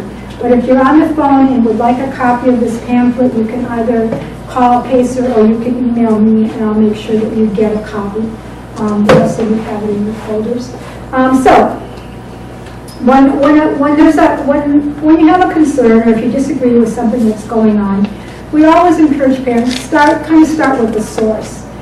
So the first person would be talking, if you're at an IFSP, would be talking with your service coordinator, and then if your children transition to an IEP, talking with the IEP case manager about something that's not working so well or any concern that you have.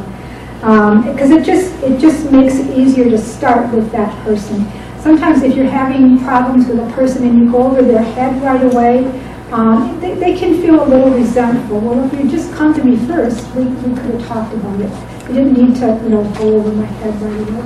So if you feel comfortable and you feel like you can do that, try going to the kind of the source first, and then if that doesn't work, you can always go up the next kind of I talk about the chain of command. And if you're ever wondering about, who, like in Minnesota, almost every school district has an early childhood special ed coordinator who oversees all of the early childhood special ed stuff. And then, and most have that, and all districts have a special ed director. So if you ever get to a point where you feel like you have to get to that level, and you're wondering how you get that information, we've got that here. You can always give us a call, and we'll help you access that. So start at the source. Then let's say, remember I said before, when you get those prior written notices home with the proposed IEPs, when your kids transition to IEPs, or if there's going to be a change in service, on that prior written notice are, again, depending upon your school district, there are either 2 boxes or 3 boxes. If it's 2 boxes, it says I agree or I disagree. If it's 3 boxes, it says I agree with some but not all, or I disagree. And the beauty of that 3rd box form is that it allows your child services to go ahead, the services that you agree with to go ahead while you're kind of negotiating or conciliating about the services that you disagree with. So when you check the box, whether it's I disagree with or I agree with some but not all, or I disagree, it triggers what's called a conciliation meeting. And basically what that is it's a meeting usually with a smaller group of people, oftentimes with somebody one level up in authority than who was involved in the regular IEP meeting. And it really is about, can we talk about what it is that you're disagreeing with? Let's hash it out and see, maybe we can get through this meeting, we can get to a point where we can come up with a goal or a service or whatever that you feel okay with. Okay, so it's a conciliation. So that meeting has to happen within 10 days of them receiving notification that you disagree. And then you have that meeting within 10 days, and then you get what's called a memo of that meeting, a written memo within 5 days. And I would say most of the time that I've been involved in conciliation conferences, an agreement has been reached. And sometimes it's just because you brought in somebody a little bit higher up that was willing to, commit a little more of a resource or commit a resource in a different way, because they want what's best for their kids and they want things to get going for the kids in their district, and so they're willing to go ahead and do that. So that's a conciliation meeting.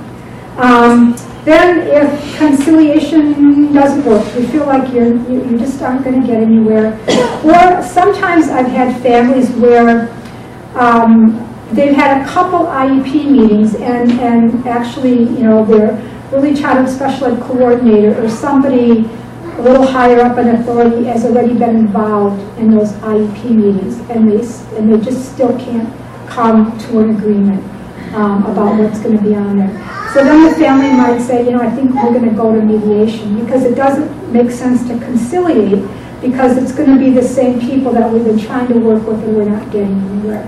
How about if we try mediation? Mediation is another way of resolving differences. I would say for the most part, the mediations that we're involved with turn out favorably. There's a few that we just can't get to that point, but for the most part, mediation really works.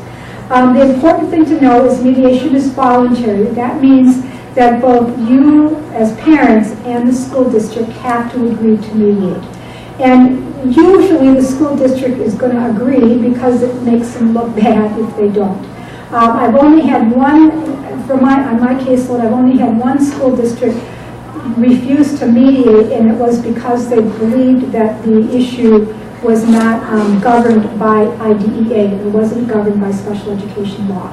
Their lawyers had taken that position, so they felt mediation wasn't the way to resolve that difference, and so we looked at it a different way. It has to be held in a timely manner. Typically, it's within 30 days of the request for mediation. Again, we're trying to get everybody together to get it happening. Impartial means that there is a trained mediator from the Minnesota Office of Mediation Services, and they have special training in special education law. So they know the law. They're not an employee of the school district. They don't work for an advocacy organization. They are an impartial, neutral third party. And their role at that meeting is to help the two parties come to an agreement. And oftentimes it's going to be in some form of consensus. And they look really toward a win-win solution for both the parents, to the family, and the school district. It's at no cost, meaning that you don't have to hire an attorney to go to mediation. You don't have to pay the mediator. the school district doesn't have to pay for mediation. Now, I think sometimes I like to say to families, especially families with young kids, I think the no cost is a bit of a misnomer because you're probably not going to want to bring your kids to mediation. And you're likely, if you work daytime, you're likely going to have to take off and work. So I think for families there is a cost involved, but at least it's not the cost of paying a lawyer $300 an hour to go to mediation. Mediation, typically, most of the ones that I've been involved in it's kind of a 6-hour deal. You meet in the morning and you talk about the issues, and then have some conference time, you go to lunch, and then you come back and try to resolve. Now, if it's a small issue, it may be that it wouldn't take 6 hours, but if you do request mediation and the district agrees, the information that you get will be to set aside the day. And then they also typically will hold a mediation session at a kind of a neutral location, so it's typically not going to be in the school building. Oftentimes they will find a local library, or some churches have meeting rooms or whatever. Again, it's sort of make it neutral so that you don't feel like you're on the school district's in their home turf. It makes it a little bit more safer. When you go through mediation, the agreement, there's a written agreement that comes out of it, and all the proceedings in mediation are kept confidential. And then that last piece is that say things got really, really bad, way out of hand, and the family told the school district that they want to go to a due process hearing. The school district could not say, no, wait a minute, we're going to go to mediation, and make you go to mediation before due process. Now, we're going to talk about due process hearings in a minute, and what I'll say is that we really have very few in Minnesota. So our conciliation and mediation process, as well as our facilitated IEP process, really is pretty successful. But you do have, then the next one, say you got this IEP and maybe you had to go to conciliation or mediation to get what it was that you felt was appropriate for your child. In any case, you got this IEP that you signed and everybody's agreed to, and for some reason the district's not following it. Something's come up and your child's not getting the services that they need, or for some strange reason you found out that they're having IEP meetings without you, or something was done, something was changed without giving you a prior written notice, whatever. Those are all those are violations, and you have a right as a family to file a complaint against the school district in regards to that violation. If you do file a complaint, obviously you have to put it in writing because you're going to send it to the Minnesota Department of Ed. And part of filing that complaint is describing what it is that the district either is doing wrong or what they're failing to do. If it's a service that they're not providing, what it is that they're failing to do. And then you're going to have some facts. Maybe you're keeping a calendar, or you have some way of proving that speech has not been delivered for the last 4 weeks or whatever it would be. And then what's the remedy that you want? Typically, if it's a situation where services are not being delivered as were written in the IEP, families ask for what are called compensatory services. Basically, that means I want the services to be made up that my child was supposed to receive and didn't receive. Okay? And so, or if it's a matter where you feel like they're violating your due process rights, they're having a meeting without you, or they did something wrong, sometimes the family will say, well, I want the district staff to be trained on how to, the right way to do things. So you could ask that the district have to train your staff. Those are called remedies. So you can specify. Now that doesn't mean you're automatically going to get it, but you can specify a remedy, and you send a copy of that complaint both to the school district and to the Department of Ed. Usually they call you after they get the complaint, talk to you, get your side of the story, talk to the school district, get that side of the story, and then they issue a decision within 60 days, and that decision is issued in writing. And either they'll tell you either that you prevailed, that means that yes, they found that the district had violated some aspect of IDEA, and then here's what they're going to have to do to make up for that, whether it's going to be compensatory services or training or whatever it's going to be.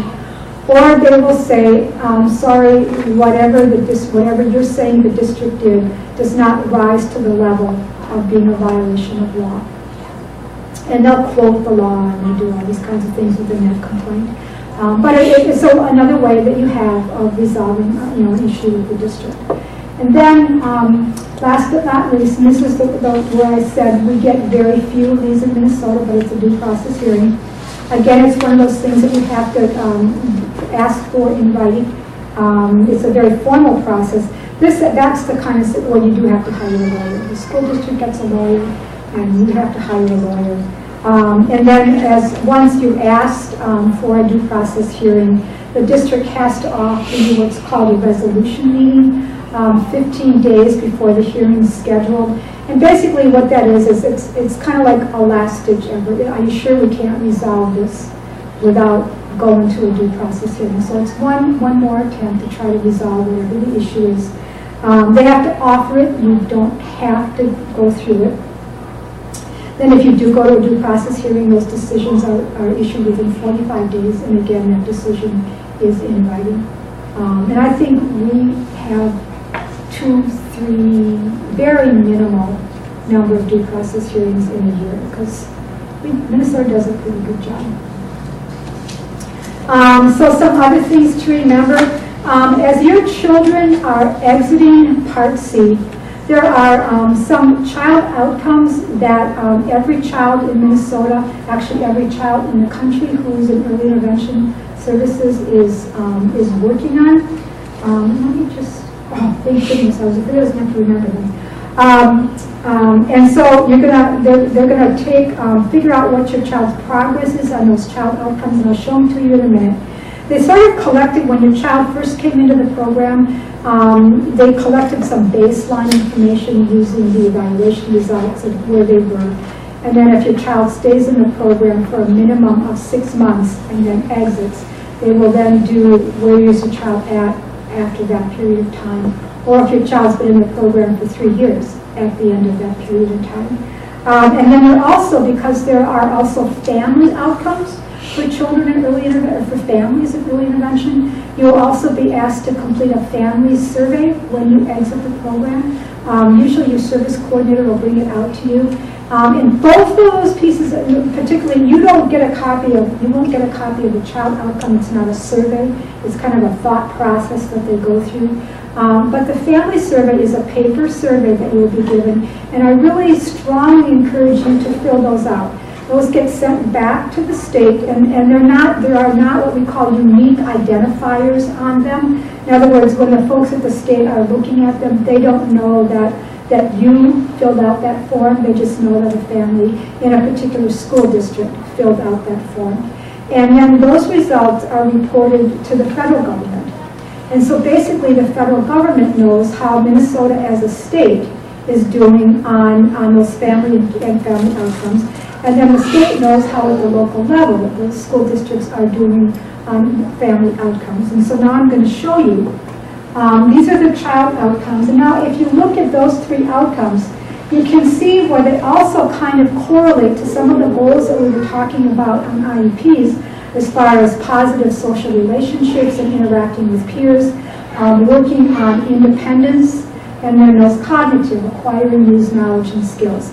So those are the child outcomes that they're reporting progress on for every child as they exit the program. And then usually the exit data is sort of used to establish a baseline when your child's enter into that the preschool Part B program if they're eligible.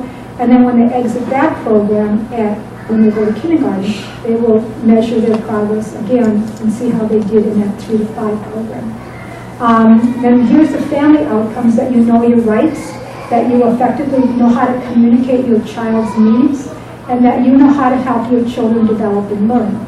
And so that's some of when we do workshops here, it's to help you know your rights and learn your rights. It's to help you know how to effectively communicate your child's needs. And then we sort of help you, give you resources to know how to help your child develop and learn. But that's also the kinds of things that your IFSP team members should be helping you do when they come out to your homes and work on those IFSP outcomes. It should be all about helping you help your child develop and learn. So you will get that survey, fill it out, and send it back. And they almost always give you a self-addressed stamped envelope, so you don't have to worry about that. So some things to remember as your child is getting ready for that transition.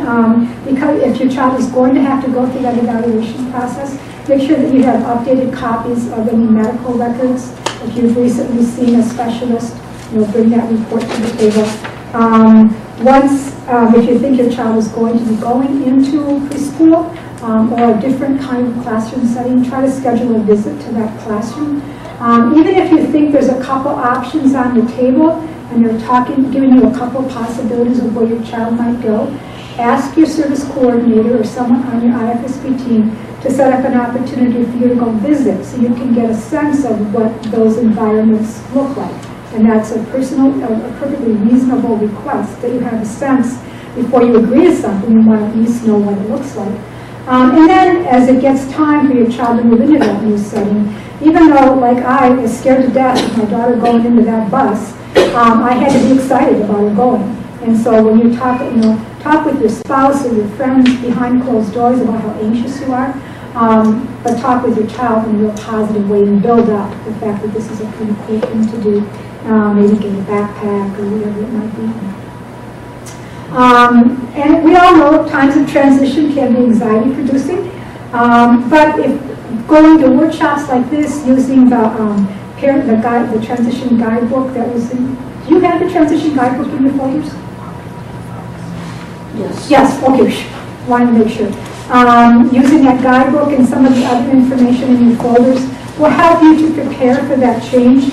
And I think once you go through this transition, it's going to make you feel kind of good about the fact that you were able to do this successfully, so that when time comes around for kindergarten transition, you'll have one transition under your belt and it went pretty smoothly and you all survived and lived happily ever after. So you'll have more confidence for that next transition that might occur.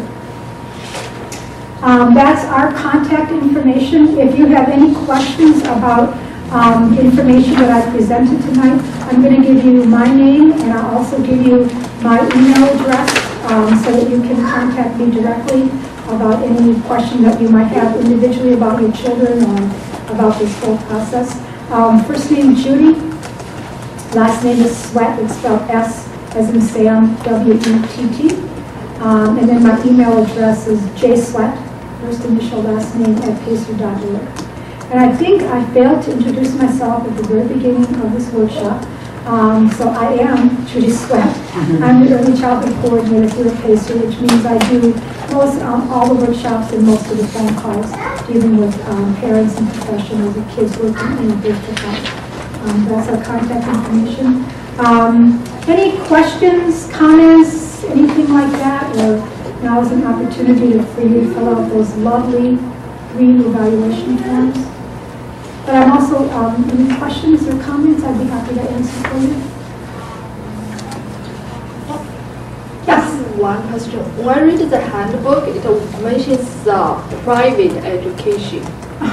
So could you give some brief explanation how that works? Say you as a parent wanted to enroll your child in a private preschool that wasn't part of the school district.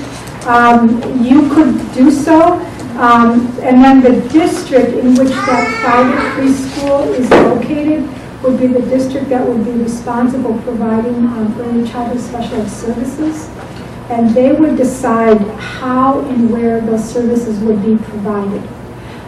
There are some districts that have sort of these standing agreements with some of the private preschools in their district because the districts don't run particularly 3-year-old preschool programs, and so they've signed agreements with those private preschools to go in and provide special ed services within those preschool programs.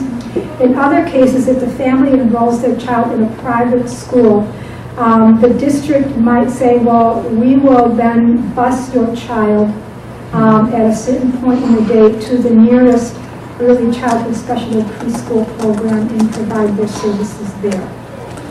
So it kind of depends on what's going on in your district and what school you're looking at. Sometimes it's less of a hassle if it's not a parochial preschool, because that whole separation of church and state.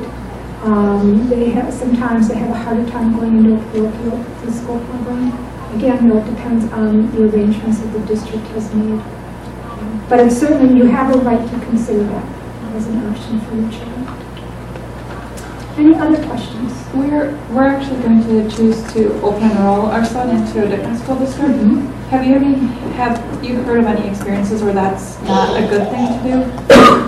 It's based on his daycare location. Well, and what actually in Minnesota, in early childhood special ed, there is sort of an informal agreement that if childcare, because childcare is such a tough issue, that if the family enrolls in a childcare that's not in their district, the district in which the childcare is located will serve that child. And they sort of write what's called, they do what's called a tuition agreement, and so they bill back to your resident district for those services. So that it happens very frequently because of the whole issue with childcare. And understanding you don't pull kids from childcare when it's working for them just to be able to get on special ed preschool services. It doesn't make any sense. So yeah, that happens frequently. Anything else? Well, I want to thank you for coming, giving up a night of your lives for you as families to get further information about how to help your kids, and then those of you who are professionals working with the families that you serve and making life better for the kids that you care for. So thank you very much. Don't forget, those of you online, there will be a Survey Monkey with the evaluation. The minute you complete that, you'll get emailed a certificate of attendance for this workshop. Any follow-up questions, feel free to shoot me an email. Those of you who are here, if you bring up your evaluations and your participant forms, if you want to, I will trade you a certificate of attendance for this. Thank you very much and have a nice night.